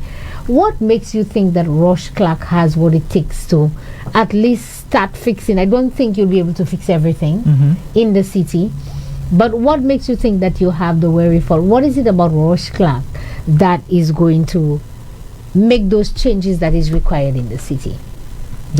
First and foremost, my grandmother taught me this most important lesson. The second you believe that you are a savior, then you epitomize yourself as being on the same tier level of God.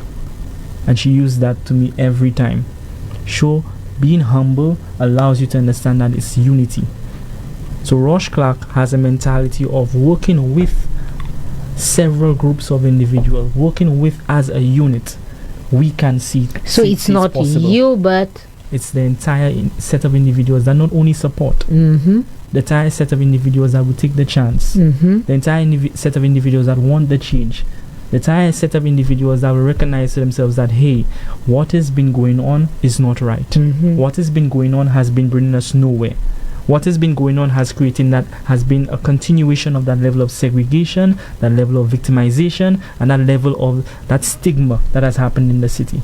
You're right by indicating that the city is a complex unit. It's diverse. It's diverse, and it's complex because there are so many factors that need to be brought in play. But there are so many individuals that can play a key role, a key part. Wonderful. And work together to ensure that we all can come together. And that's the dynamic and difference between being a politician and one that understands what it is to represent. Wonderful. Wonderful. St. Lucia, there you have it. A breath of fresh air. I think listening to Rosh over the last couple of weeks since he's become instrumental and become the candidate, I have learned a lot about from him in terms of politics. And sometimes you have this old mentality and ways of doing things, and you get young people like that who comes with a different way of thinking to get you to look at things differently. So I have to say, Rosh, that I'm very proud of you, and whilst I may be older than you, I certainly do look up to you because you older than me? I maybe but I certainly look up to you, and I love that new perspective that you bring, to bring to make the changes that are required, the changes not only in the mindset but the changes in the community and working together, and that is required. So Andre, if you can give, I don't know if you have any questions, but Andre looks mesmerized. Yes. I can say that to you as well. I do have a few questions, but I suspect you won't have the time.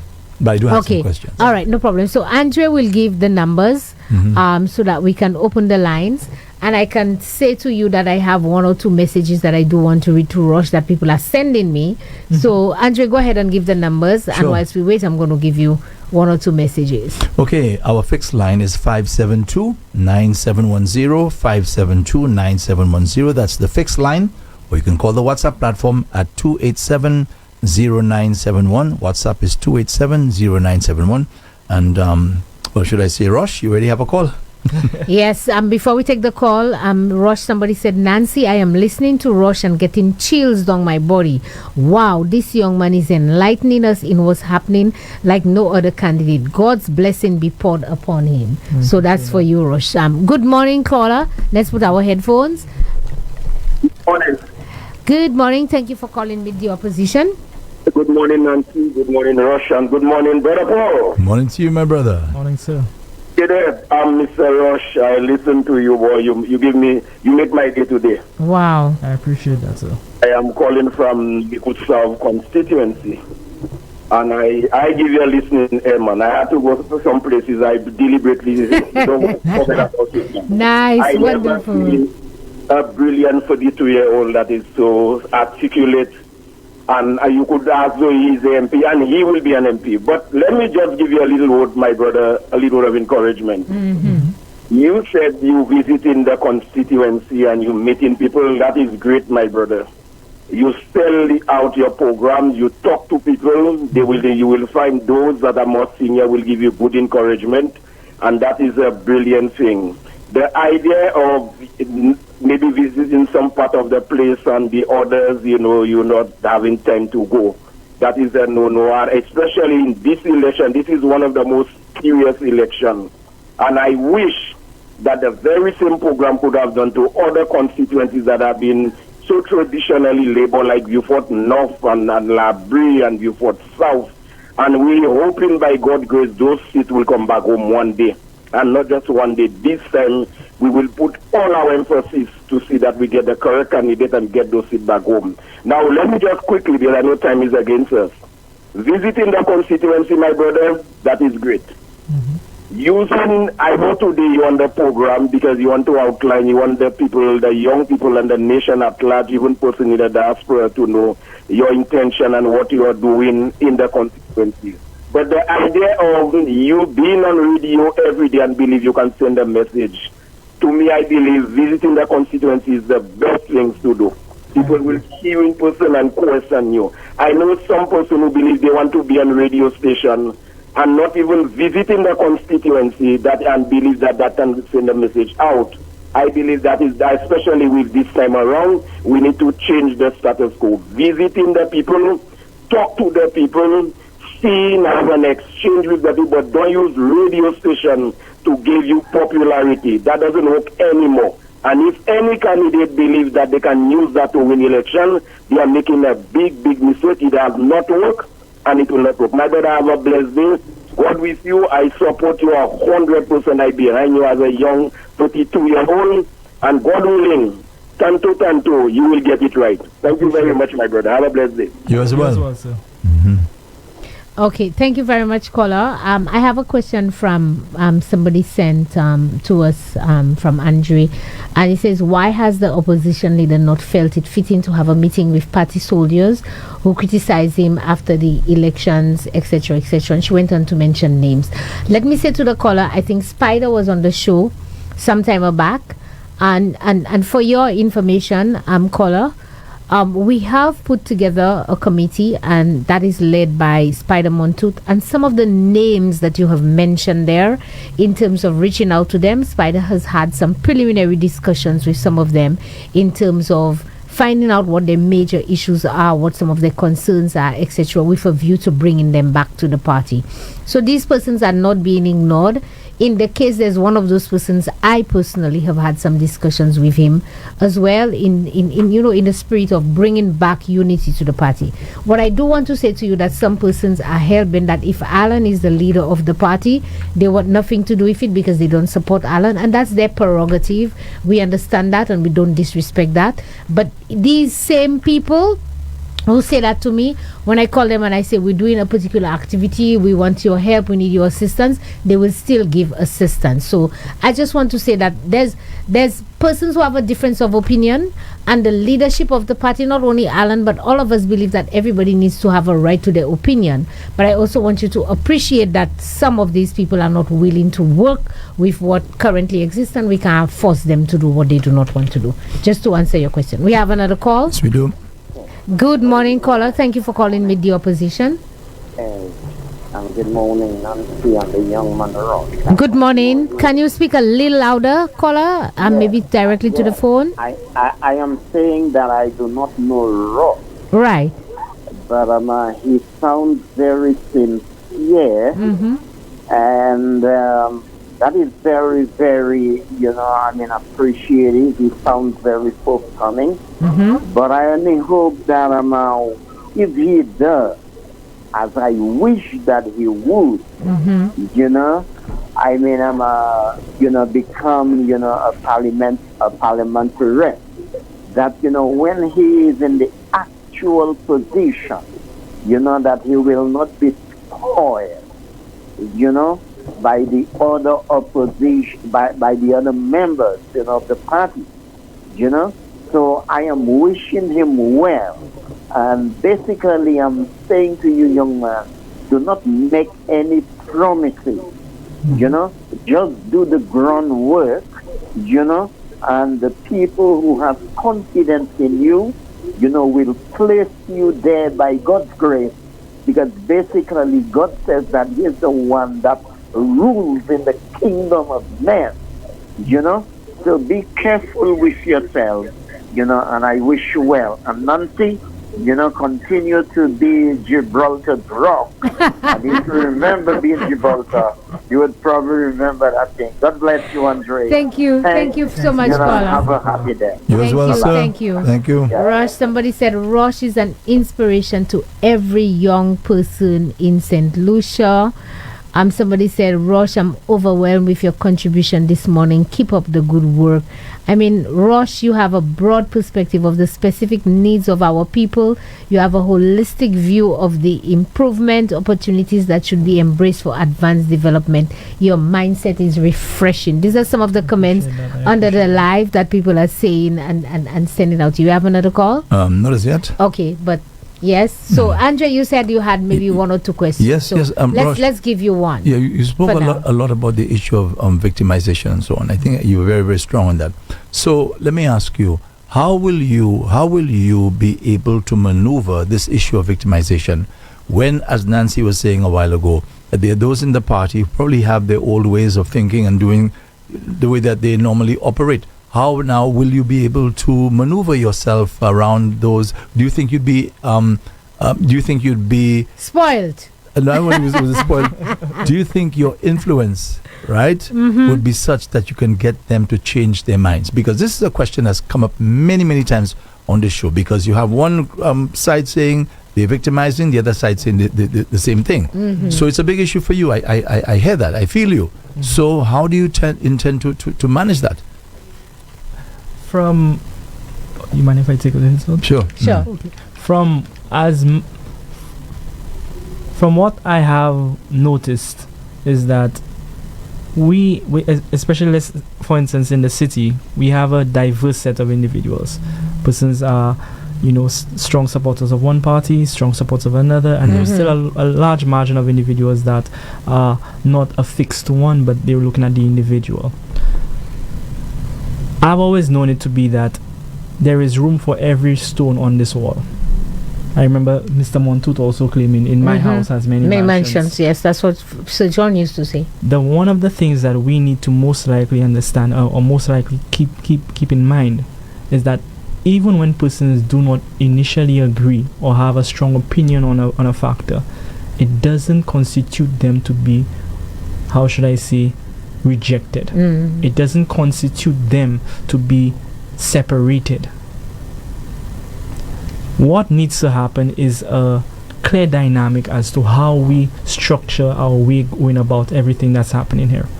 Yes, you're going to have individuals that again would be strong-willed as to this party's agenda, but the individuals that are acute to the other side, you still need to pay a listening ear. We still need to take the time out to understand and see it from a perspective that, again, how can this concept be fed? How can this concept be addressed?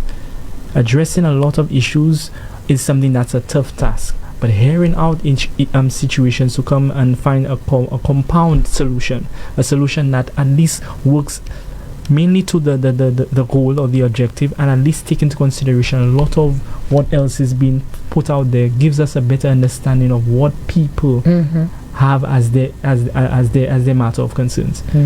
My whole goal towards addressing victimization is to not victimize in the first place. Understand that again, people are subjective, and they're within their rights to have their own opinion. The points that they're making still are points that should be heard and points that should be brought up. So I want to ensure that we can incorporate as much as possible. And still see how the end goal, that what's delivered, still takes into consideration as much of the concerns of the people as possible. I hear you loud and clear. We have a call? But what if the senior members of the party don't agree with you? But Andre, the senior members of the party is not going to come into your constituency and dictate. I want to make that clear. I don't think that Philip J. Pierre goes into Viewfort North and says to Musa, don't give Nancy any work and give Tom work and don't give that one work. You understand? So the influence of whether or what you do in your constituency in terms of victimization is not with senior members party or others. It's with you as the rep, like Rosh says, is to know what is happening in your community, what's happening in your constituency, and what policies do I put in place to help make sure everybody across the board can benefit. So the senior members of the party are not the ones that come and tell you give that one and don't give that one. So you are the one who dictates what's happening in your constituency. So let me ask you, let's just assume as members of the party, and I understand exactly what you're saying, but as members of the party, you know what's happening in another constituency. You know what's going on, even the level of the Prime Minister. Right. And you'll just sit back and not say anything because it's not your constituency? Well, you shouldn't. You should. I don't know that if you want to come out publicly and say, but you should speak to your colleague and say, boy, that's not good, you know, you're the rep for everybody. I'm hearing those complaints. So Rosh might be the MP, and somebody say, come and complain about him to you, who's another member. You can talk to your colleague and say, And I would be wholeheartedly appreciative of the fact that the concerns of others, that whether they're outside of the constituency, wants to voice an opinion as to what can be done, because it takes the same way it takes a community to raise a child. It takes a nation to actually build a nation. There is no one individual. The prime minister has the vision.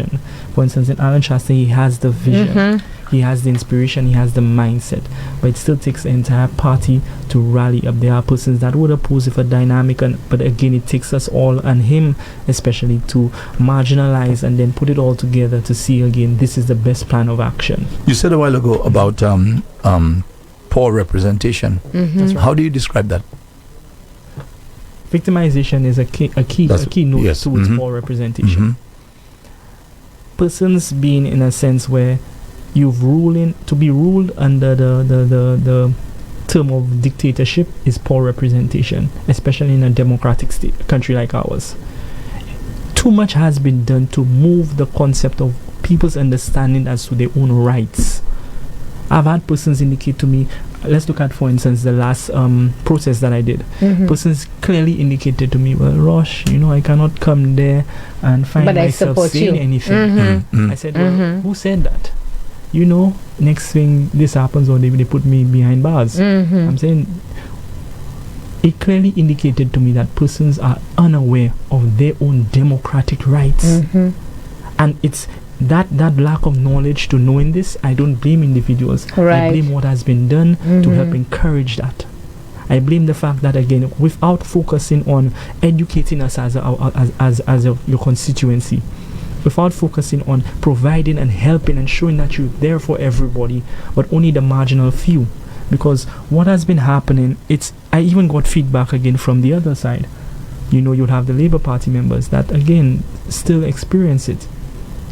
I don't want to create names, but what is the term? I think there is the RF group, RF cult, RF. I don't want to make a name. It's a team. There are so many individuals that find themselves under the payroll of certain influential individuals, I should say. Right? They're almost subjected to They're tied. Yeah. Yep. So when it comes down, that person. So they say to them, Rosh, you can't bite the hand that feeds you. They look at them and they say, you can't bite the hand that feeds you. So if this hand feeds you and feeds nobody else, if this hand feeds you and keep all of us under the same situation of staying in a stable, but you're the one that gets to go in the household, what is it that you're representing here? You're only representing the marginal few. You know what the saying is for that? What do you say? It's now our turn. It's our turn. Yeah, you had yours already. So it's my turn. Okay. And what we're going to be doing is that we're going to be showing you how to do it the right way. We're going to show you how to do it the right way. If it boils down to this one having to be rotating between the house and the stable, then your own rep will find himself in the stable sometimes to show that there is a level of equality. I had an individual. I don't want to be just that's okay. the time. Go ahead. I had this individual that came out, and he's from the Rastafarian community, right? And he told me, not quote unquote, but just indicating to you, because I think I can't remember the name of their church. And he said to me, from what he saw at the last show, he said that there was a segment where it was said that this young man who's a cub is showing that he's a lion. And then the statement that was made to counter it was that the representative indicated that he's a man that even lions fear. Wow. Right? The individual told me that any man that a lion fears is called a black-hearted man. And the man sent me a song that I know all too well. Bunny Willer? Yes, Bunny Willer, you know the song. Beware the black-hearted man. Yeah. Even lions fear him. That's right. When I heard that was surprising, and it created a clear image that this is the dynamic that I am the head honcho in charge. That's what they're saying. So even lions, whoever you are, I'm in charge. You should fear me. And your opinions do not matter. So you're putting us at bay to accept the neglect, accept the disregard, accept the disrespect to the fact that we have rights. and that is wrong. That is something that none of us should be standing for. Okay. We have one final call. Final call, and we wrap up. Good morning, caller. Thank you for calling Meet the Opposition. Thank you, Nancy. This is your humble servant, Peter Chico. Hi, good morning. How are you? Chico. I just tuned into your show. So you missed out on everything. Yeah, actually, I was listening to it earlier, but I was in a meeting, so I just logged on. And I'm fortunate that I'm the last caller. Okay. I just want to say to Rosh, Rosh, have no fear. We have your back. We are going to give you all the support from Castries East. We are on a mission. Like I said, the time for change is now. Do not give up. Do not worry about all the bullies. Do not worry about all the threats. Do not worry about all the naysayers. We have a mission. The mission is to remove this government. In Castries East, it has become so much interesting. I mean, this thing in Castries East is causing a lot of problems for a lot of people. That's right. I just want to mention something there to you, and I want to tell you, just keep your head up. It has been alleged that a report has been made against my team in Castries East for conducting political meetings. So the police, the Masha police, have gotten, I don't know if they have gotten instruction, but the Masha police are actually looking out for me and my campaign manager and them, so that they could record us having meetings, political meetings. We have never had a political meeting in Castries. No, but Carla, what is wrong with you having a political meeting? Exactly. There's no law against you having a political meeting. Exactly. But in any event, I just want to tell the whole country, we have never had one single political meeting. We were on the ground nearly every day, and we have a meeting point. So we meet at the point, everybody comes, those with transport, those without transport, we load our vehicles there, and we go out in the constituency. When we done with the constituency, we come back and we deport everybody there. But Chico, I want you to understand that is the strategy that sometimes people who are in power use. This is a strategy of intimidating you. So they call me and they threaten to sue me, and they threaten to sue the radio station. They threaten you in all kinds of ways and all these kind of things. But this is just tricks, you understand? So we know that, and the UWP is with you guys and with your team. It's 11 o'clock. Unfortunately, we really have to go. But thank you so much for calling, Chico. And you will come on the show very soon. So you will be next, hopefully, very soon. So thank you, Chico. But don't be, let me tell you something, do not be intimidated. You are doing nothing wrong. There's nothing illegal about you going out, talking to people and speaking and finding out what the issues are, etc. and so forth. So do not allow this to intimidate you at all. That's the tricks of the enemy. I just want to inform them that the tricks are not working on not good. Thank you. And we're doing exactly what we are supposed to do. Thank you, Chico. So much. Bye. Bye. Alrighty. And we'll keep in touch. You too. Bye-bye. So, Rosh, wrap up, final words to the people. I mean, I can't continue to read Rosh, brilliant young man of Castries Central. I mean, all the accolades. Guys, y'all have not been saying those nice things about me, you know. And Rosh is there, and y'all giving Rosh all these nice. Next week, I want to see all these beautiful things being said about me, okay? I mean, this thing is going viral, Rosh, you know, but final words as we close. I want to once again thank you guys for having me here. And once again, I want to let the people of Castries Central know that this change will come, this change has to come, and what we're doing here, the movement that is happening, is more than just politics. This movement is necessary for both parties. This movement needs to happen, and we need better representation. Long gone are the days when we can sit back and play dumb to it. We cannot be fearful of individuals. We can no longer sit back and just have prisoners handle this from a dictator standpoint. and we need to ensure that we fight for our city. To ensure that we have just as much pride as those from Labrie and the Republics or wherever else again. Fight for our city to ensure that we are paying, that we need the level of representation that's going to be addressing the situation putting into housing concerns, the drainage circumstances that's happening into this within the heart of the city. Fight for our city so once again we can actually see representation that would not be under a stigma, would not be just here to present as to something is being done. We need to be focusing heavily on getting deliverables and ensuring that we can secure and be prideful to what we have. Thank you so much. Thank you very much, Rosh. And again, really encouraging. Very good spirit. I mean, I love sitting and speaking to you and listening to you. Very intelligent young man, and you know what you're about. And as everybody says, blessings. You will be coming back, because we deliberately did not speak about what your plans are for the city. And why St. Lucia? It's because I want to, as Rosh said to you, it's not going to be about him, but it's going to be about consultation with the people. So we want to ensure he has sufficient time to be on the ground, listen to the people, find out what their needs are, what their concerns are, and then formulate a constructive development plan for the constituency of Castries Central. So the next time he comes, he can speak to you not from just pie in the sky, but from based on what is it that he have learned from the people, and we can talk about that. Process. You understand? So we'll bring you back again, Rosh, maybe not once and twice, but you know, we have a little ways to go. St. Lucia, thank you very much. It's been another opportunity we've had to speak to you on things and matters of interest happening in this country. I am saying to you, like Rosh said, not only stand for the city, but I want you to start standing up for St. Lucia, standing up for you as a St. Lucian, for your right and what matters.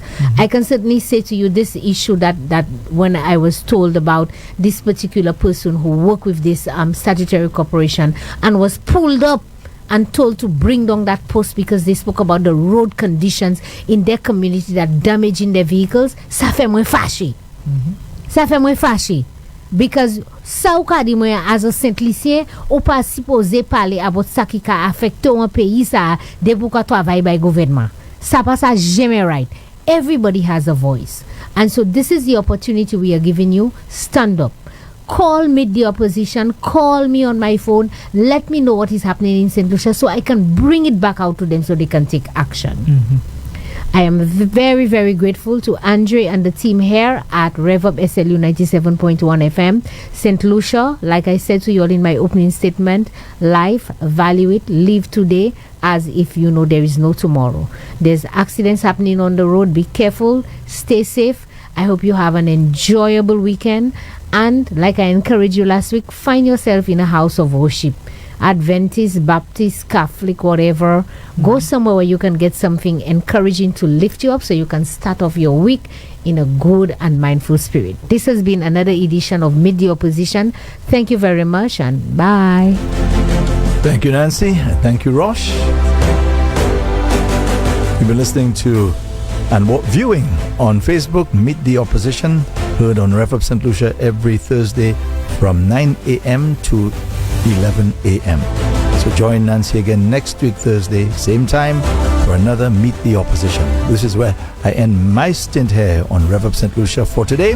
Up next, Tony Paul. He'll be with you until 3 o'clock this afternoon. From 3 until 6, going to be Zen the DJ. So do enjoy the rest of your Thursday. Bye-bye.